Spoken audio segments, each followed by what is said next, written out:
Assalamualaikum warahmatullahi wabarakatuh. Waalaikumsalam warahmatullahi wabarakatuh. Selamat pagi anak hebat. Pagi. Bagaimana kabarnya pagi hari ini? Baik. Baik semua ya? Ya. Siapa yang tidak hadir? Hadir. Kenapa? Sakit. Tidak. Baik, sebelum memulai kegiatan pembelajaran, untuk ketua kelas, bila kita berdoa dulu. Silakan. Jabrak. Doa mulai. Bismillahirrahmanirrahim.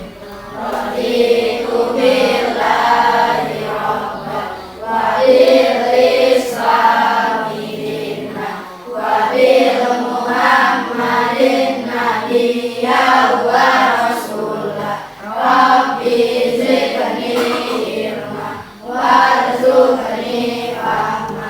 Amin ya rabbal alamin. Juga gerak bersama Pak Guru. Assalamualaikum warahmatullahi wabarakatuh. Waalaikumsalam warahmatullahi wabarakatuh. Baik, sebelum pembelajaran dimulai, supaya lebih bersemangat, kita tepuk semangat. Ada yang tahu? Sudah tahu kan? Tepuk semangat. Oke, bisa kan? Kita mulai ya. 1, 2, 3. Tepuk semangat.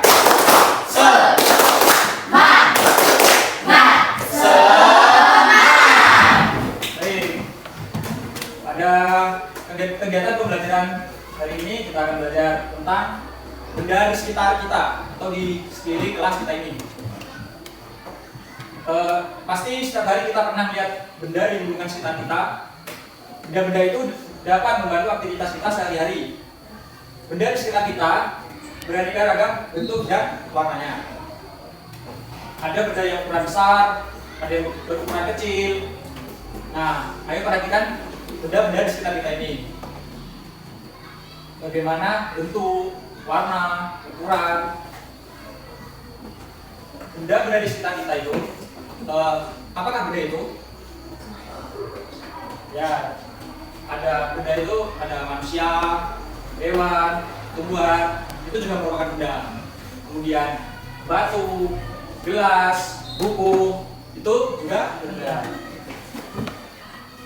Dapatkah kalian melihat perbedaannya? Apa? Ya, itu bisa disebut dengan benda mati. Kalau manusia, hewan, dan tumbuhan itu disebut benda hidup. Manusia, hewan, tumbuhan, batu, dan buku itu menempati ruang. Dan benda-benda itu juga dapat ditimbang. Bagaimana membedakan benda dengan bukan benda? Apakah cahaya itu termasuk benda? Bukan ya. Bagaimana dengan panas, api? Apakah termasuk benda? Cahaya dan panas bukanlah benda. Cahaya dan panas tidak menempati ruang. Cahaya dan panas tidak dapat ditimbang. Oke. Kita akan ini ada sebuah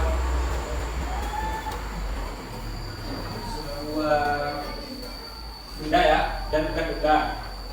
Bisa lihat semua? Bisa ya? Apakah api benda? Nah, karena tidak dapat ditimbang. Kemudian minyak goreng benda ya, karena bisa ditimbang. Kemudian cahaya lampu, bukan ya? Kemudian ember benda ya, benda mati. Kemudian es batu, benda atau benda? Tuh. Kemudian balon, benda atau bukan? Benda namanya, karena dia menempati ruang. Kemudian suara, bukan benda ya. Kemudian radio, ya. Kemudian ada hewan kelinci, benda ya, benda hidup. dapat membedakan benda dan bukan benda. Perhatikanlah benda-benda di sekelilingmu. Benda-benda mempunyai warna, bentuk, dan ukurannya tersendiri. Benda-benda dapat dikelompokkan berdasarkan sifat fisiknya. Sifat fisik benda, misalnya warna, bentuk, wujud, dan ukuran. Ukuran benda yang ada di sekitar kita mempunyai beragam ukuran. Ada yang besar, ada yang kecil, ada yang panjang, dan ada yang pendek. Kemudian benda juga mempunyai bentuk. Benda-benda di sekitar kita pasti mempunyai bentuk yang beragam. Ada persegi, lingkaran, dan persegi panjang, dan lain-lain. Warna, benda juga mempunyai warna ya. Benda di sekitar kita mempunyai banyak beragam warna. Ada merah, kuning, hijau, putih, dan masih banyak lagi ya. Nah, perhatikan benda-benda di sekitar kelasmu. Kelompokkan benda tersebut. Kamu boleh mengelompokkan berdasarkan ukuran, bentuk, ataupun warna. Nah, kita akan mengelompokkan suatu benda. Yang pertama yaitu benda apa saja sih yang berwarna putih? Betul, papan tulis, kemudian kertas. Ya, terus ini apa? Lantai. Kemudian buku. Kemudian yang kedua kita mengelompokkan berdasarkan bentuk. Bentuk yang persegi panjang, ada apa aja benda? Lemari. Terus pintu, papan tulis, masih banyak lagi ya.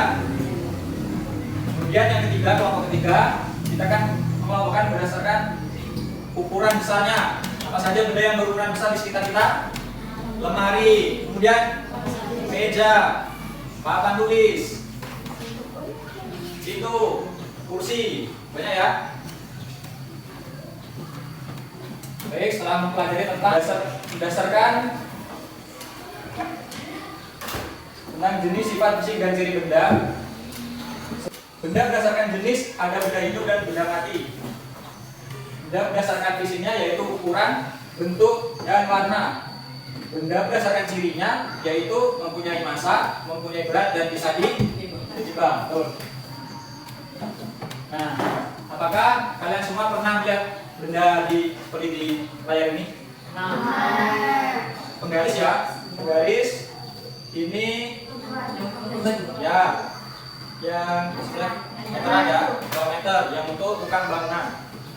Nah, benda tadi merupakan kelompok dari keanekaragaman jenis benda. Benda-benda di atas dikelompokkan menurut fungsinya, yaitu apa? Betul, untuk mengukur. Setiap alat ukur mempunyai satuan. Ada yang punya penggaris? Mana? Oh, di atas ya. Oke. Satuan yang dipakai penggaris apa? Sentimeter. Ya, sentimeter ya. Nah, kita akan mencari tahu satuan yang digunakan pada alat ukur lainnya. Ada yang tahu satuan panjang apa saja? Ya, kilometer, hektometer, desimeter, dekameter, meter, desimeter, sentimeter, dan milimeter. Sudah tahu semua ya?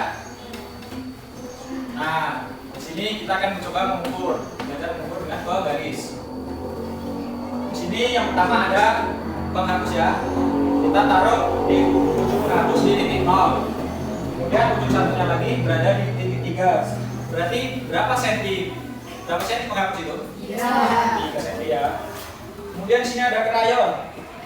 Ujung krayon diletakkan di titik 0. Kemudian ujung yang satunya lagi berada di titik 7. Berapa senti krayon itu? 7 senti ya. Nah, kemudian krayon yang satunya lagi berada di titik 0 dan yang ujungnya berada di titik 10. Berapa senti? 10. Kemudian di sini ada pensil. Berapakah ini? Berapa senti pensil? 6 senti ya. Karena di ujungnya berada di titik 0, kemudian ujung satunya lagi berada di titik. Nah, kemudian di sini ada spidol, ujungnya berada di titik 0, kemudian yang satunya lagi berada di titik 12. Berapa senti spidol tersebut? 12 senti. Baik, sudah mengerti semua ya untuk mengukur panjang sebuah benda dengan menggunakan penggaris ya.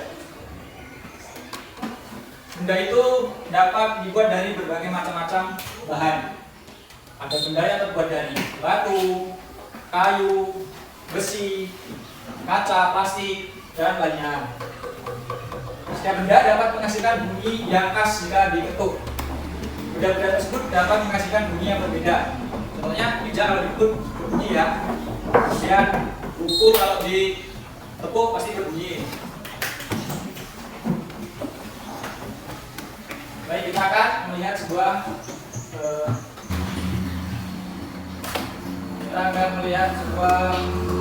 bunyinya dari alat musik ritmis. Ada yang tahu alat musik ritmis itu apa? Mari kita lihat bersama ya.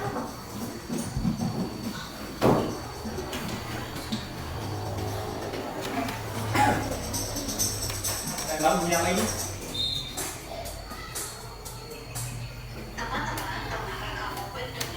Kita berikan sebenarnya.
Oke, setelah kita mendengarkan bunyi-bunyian dari berbagai alat musik ritmis yang tidak bernada namun dapat menghasilkan irama lagu. Ada berbagai macam alat musik ritmis. Berikut contohnya ya. Tadi kan sudah melihat video ya. Ada yang tahu ini namanya apa? Nah, terus yang di tengah apa tadi? Tamborin. Tuh, yang sebelah kiri apa? Triangle. Yang dari besi itu ya. Mungkin siapa yang di sini pernah memainkan alat musik ini? Ada yang pernah? Gendang. Pernah ya, gendang ya. Gendang juga merupakan sebuah alat musik ini. Selain menggunakan alat musik, kita juga bisa menghasilkan sebuah suara menggunakan tepukan tangan ya, kan? Kalau kita menggunakan tepukan tangan, kita bisa membuat sebuah lagu. Nah, mari kita praktekkan membuat sebuah lagu atau pola menggunakan tangan ya.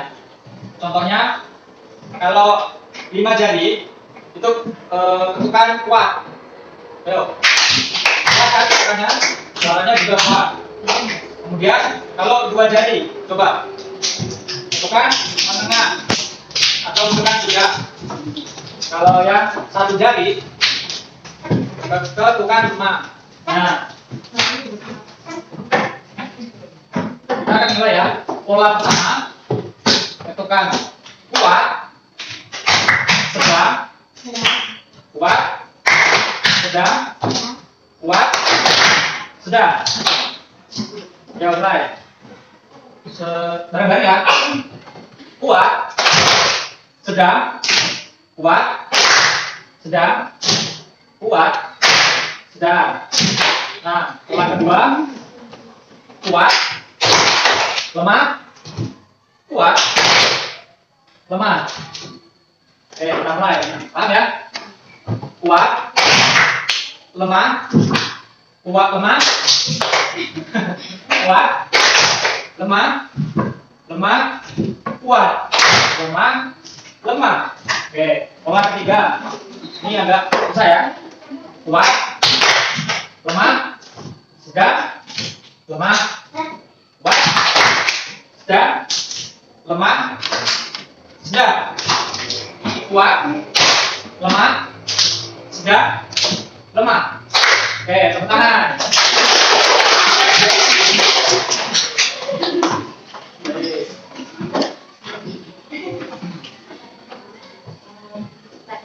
Kita tadi sudah mempelajari tentang benda-benda di sekitar kita, dari berbagai macam ukuran, bentuk, warna. Kemudian kita belajar tentang alat musik ritmis. Sebelumnya ada yang masih bingung tentang pelajaran tadi? Mengerti semua ya? Oke, kalau sudah paham semua, mari kita akhiri pembelajaran cukup sampai di sini. Saya akhiri. Wassalamualaikum warahmatullahi wabarakatuh. Waalaikumsalam warahmatullahi wabarakatuh.